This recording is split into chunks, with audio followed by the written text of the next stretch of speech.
Gus Johnson. And as it was labeled in our system, Gus Johnson on the beginning of World War III / Michigan planting their flag at Ohio State. Yeah.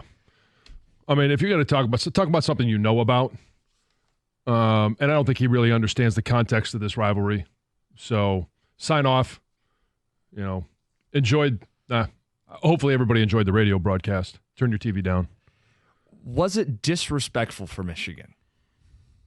Maybe. I mean, it's also disrespectful what Ohio State does in this rivalry. It's part of a rivalry. I don't know that, crossing out all the little M's on campus. Is that meant to be a little slight? I mean, we've seen Ohio State players flip the double bird up at Michigan fans when they leave the game. I mean, we've seen them talk about hanging 100 points in a single game. They haven't done it in 4 years. We've seen disrespect in the rivalry. But to me, you win, you get to celebrate. If you lose, you get to tuck your tail and get the hell off the field. And Ohio State wasn't willing to do that. That's on them. Michigan's allowed to revel in it. They had 4 quarters to defend their field. Ohio State players coming out of the tunnel of the Big House and tearing down the Michigan Go Blue banner is half a century old. Yes. Right. That was 1973 when they did that. But it's always one of the highlights that they show leading up to the game. And don't think that this won't be a highlight that, I know it was a game on Fox, that they won't talk about for years to come leading up to the game. Exactly. Like Gus Johnson and Joel Klatt saying, nobody wants to see this, while this is going to be used as promo fodder for the next decades to come, is the high point of hilarity. Yeah, people were not happy with Gus Johnson. You were obviously broadcasting. During the game, People were not happy with him. He also said immediately following the game, they showed Sharon Moore waving to the crowd and kind of having a moment. This was part of Gus Johnson's final thoughts after the game. Michigan fans didn't like that either. Yeah, I mean, everybody's going to take their shots. That's fine.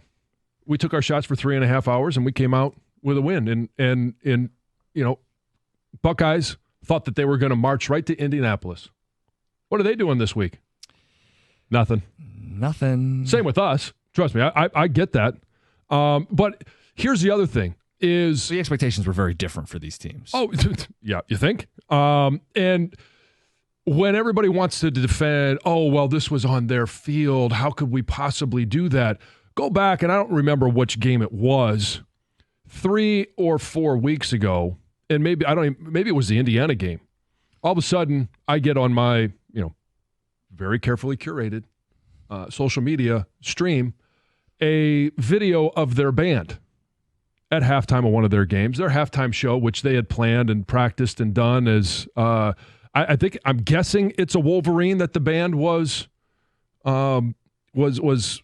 forming, but it stands up on its hindquarters. There's a Michigan flag right behind it, and then the poop emoji comes out and squashes the Michigan flag.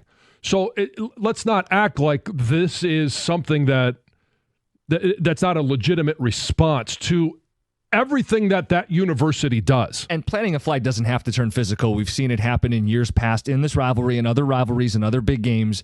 It got physical because Ohio State had an attitude about it, because they were sore losers. Mm-hmm. That's what it came down to. And by the way, the band halftime show is cool. Yes. I'm for it. That's great. I agree. You should go at each other, needle each other. That's a rivalry. And as soon as I get that, I'm texting back and forth with some of my buddies that were players at Ohio State that I either played with or have gotten to know since then. I never played with or against Bobby Carpenter, but I talked to him all week. I was on his show last week leading up to this, talking about how, and they're sitting from high atop their perch, thinking they're going straight to the Big Ten championship game, onto the college football playoffs, and they'll still be in the college football playoffs.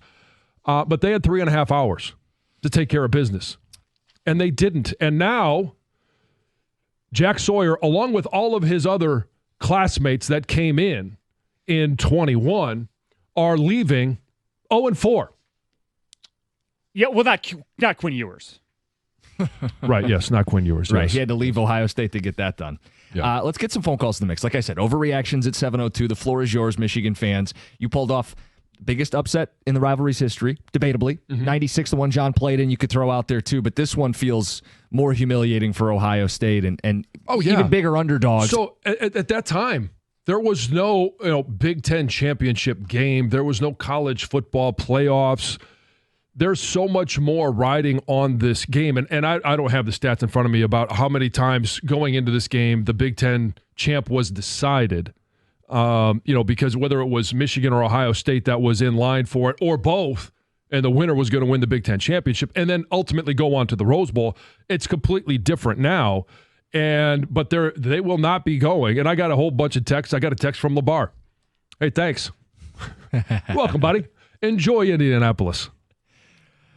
Perfect. The phone calls on the upset. How did it happen? What happened after the game and how you feel about it? Nathan and Warren.